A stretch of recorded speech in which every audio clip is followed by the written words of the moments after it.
Bem-vindo ao canal. Se inscreva agora para receber notícias arqueológicas e explorar os mistérios do mundo antigo.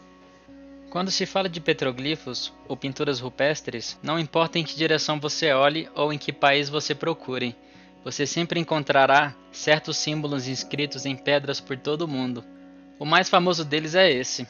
Ele se parece com um homem agachado, e seu nome original significa justamente isso. Em inglês, ele se chama Squatting Man. Para o olhar desatento, os símbolos e petroglifos não parecem comunicar nada em especial. Pode-se pensar que talvez se trate de uma figura humana dançando ou algum tipo de representação ritual. Os arqueólogos e antropólogos consideram esses petroglifos um mistério inexplicado da antiguidade, que remonta ao Neolítico e à pré-história. Não podemos saber quando eles foram criados, mas sabemos que eles são um dos símbolos mais antigos que podemos encontrar, que é acompanhado de outras formas enigmáticas, todos distribuídos por uma vastidão geográfica difícil de se ignorar. Na forma desses petroglifos, os habitantes da Terra, por todo o mundo, esculpiram e registraram um possível evento cósmico que hoje está sendo decifrado pela ciência. Para alguns cientistas e físicos, os símbolos mostram além da sombra de dúvidas que nossos ancestrais antigos presenciaram algo escandaloso no céu, um fenômeno que os obrigou a registrarem o momento para todas as futuras gerações. Para tecer a explicação desse vídeo, me baseei muito no trabalho do Dr. Anthony Peratt, um físico especialista em plasma e fusão nuclear que trabalhou no governo americano, que notou uma similaridade marcante entre os petroglifos que ele via diariamente ao dirigir para o trabalho, com modelos de física e padrões de plasma energizado. Esses petroglifos coincidem com as formas mais fundamentais que aparecem em descargas de energia. O Squatting Man, homem agachado, e outros símbolos bem específicos já foram recriados em condições de laboratório. As formas se manifestam em estruturas de plasma com uma precisão intrigante. As simulações de computador e fotografias radiográficas de plasma sendo manipulado revelam a possível origem do símbolo. Para os físicos, o nome técnico dessa estrutura se chama Z-Pint. Na medida que os pulsos de corrente variam nessa coluna, luz é gerada em partes do Z-Pint ou nele inteiro. A estrutura dele mofa continuamente, em padrões e formas previsíveis. Coisas diferentes são acesas e excitadas pela energia em diferentes momentos. Da mesma forma que o plasma se manifesta de forma controlada no laboratório, segundo a hipótese do Dr. Peratt e outros cientistas, descargas de plasma gigantescas podem ter ocorrido no espaço e na nossa atmosfera, em uma escala suficiente para todos os habitantes da Terra testemunharem o evento, por potencialmente centenas de anos. É uma ideia maluca, mas isso pode ter sido desencadeado por diferentes eventos cósmicos, como a inversão dos polos magnéticos ou tempestades solares. Efeitos catastróficos certamente devem ter seguido o fogo no céu, devastando o planeta. De forma similar a um fluxo de água descendo pelo ralo, que forma uma espiral, na medida que a corrente de Birkeland se contrai e muta na atmosfera, ela sofre influências gravitacionais que produzem estruturas de plasma que emitem luz visível, ultravioleta, raio-x e outras radiações magnéticas. O evento é um intenso fluxo de energia e plasma, capaz de criar uma aurora imensa, moldada pelo seu próprio campo magnético. A aurora borealis que conhecemos não chegaria nem perto do que pode ter acontecido no céu. Para o observador na Terra, uma grande coluna brilhante seria visível, e a maior parte da luz emitida se concentraria nas bordas, formando assim muitos símbolos definidos, similares aos petroglifos que encontramos pelo mundo todo. Muitos astrônomos, astrofísicos e físicos já propuseram que no passado a Terra passou por imensas descargas solares, variações de energia cruzando nossa atmosfera em escala de milhares de vezes maior do que a estabilidade atual. Não sou nem de longe especialista no assunto, mas uma pesquisa rápida no Google revela que fenômenos passados de luzes no céu, supernovas e estrelas extremamente brilhantes são registrados há milênios. Por exemplo, no ano de 185, múltiplos astrônomos de vários países observaram uma forte luz no céu, que durou por 8 meses e que não se moveu. Existem até notícias que falam que astrônomos associam petroglifos a algumas dessas supernovas do passado.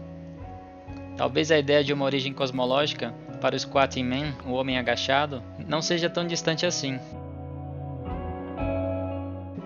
Registrados por todos os continentes, esses petroglifos confrontam a mente humana, aparecendo no Arizona, México, Gana, Turquia, Emirados Árabes, Havaí, e talvez ele tenha até sido imortalizado nas enigmáticas inscrições, ainda indecifradas, de Rongo Rongo, da Ilha de Páscoa, uma das localizações mais remotas do mundo.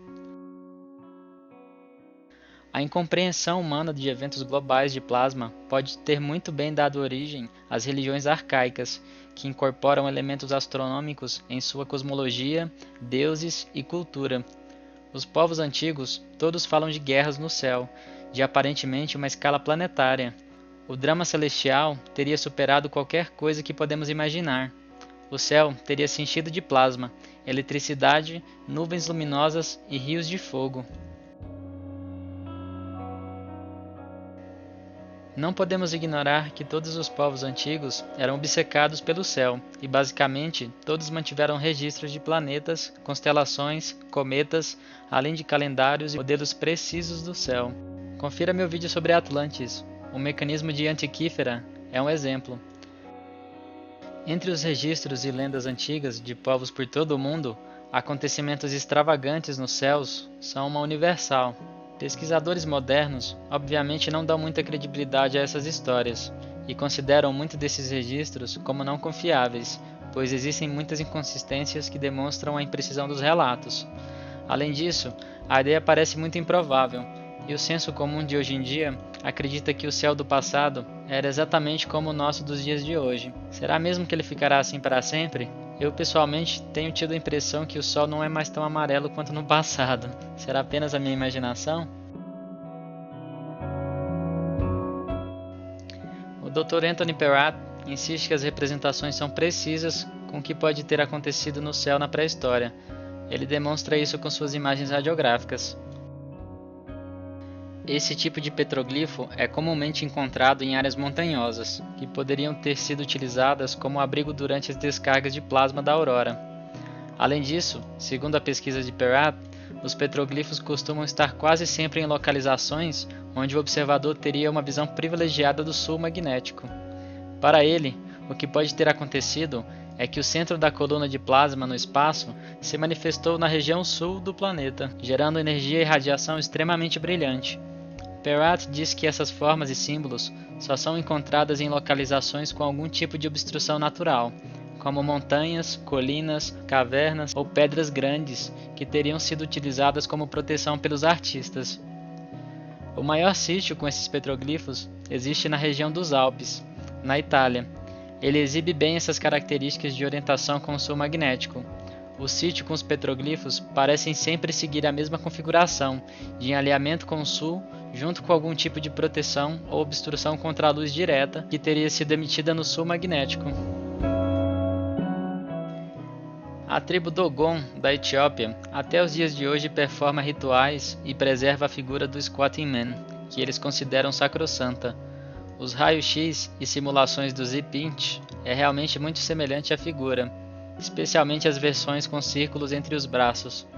Em muitos sítios arqueológicos, figuras humanas também são desenhadas próximo ao Squatting Man, o que, na minha opinião, indica que o símbolo seja exclusivo e não uma representação de um homem comum. Talvez a maior prova que os petroglifos vão muito além da coincidência esteja nas outras figuras de plasma formadas no Z-Pinch, que também são registradas extensivamente pelo mundo. Na medida que o poder é aumentado, a figura mofa em formas que para os olhos de hoje parecem centopeias, plantas, guarda-chuvas, cogumelos, máscaras, rostos, círculos e etc. Eventualmente, o padrão se divide em filamentos e círculos de luz, antes de sumirem totalmente. Com simulações de computador, sabemos que o número máximo de filamentos criados na estrutura é de 56. Cada um tem um pequeno fluxo magnético. De forma não surpreendente, petroglifos com 56 raios são também muito comuns, e o 56 pode ser encontrado em contextos e culturas diferentes, por exemplo, no número de penas de cocar de nativos americanos, ou na distribuição das pedras do Stonehenge. Realmente é uma ocorrência muito específica, que talvez tenha tido sua origem no mesmo evento de plasma. Nem todos os petroglifos são explicados. O que temos são palpites educados. Mas a verdade é que nunca saberemos com precisão o que nossos ancestrais quiseram representar com essas formas. E você, o que achou da teoria? Achou plausível? Deixe sua opinião nos comentários. Obrigado por assistir o vídeo. Se tiver gostado, deixe um like e compartilhe para ajudar o canal a crescer.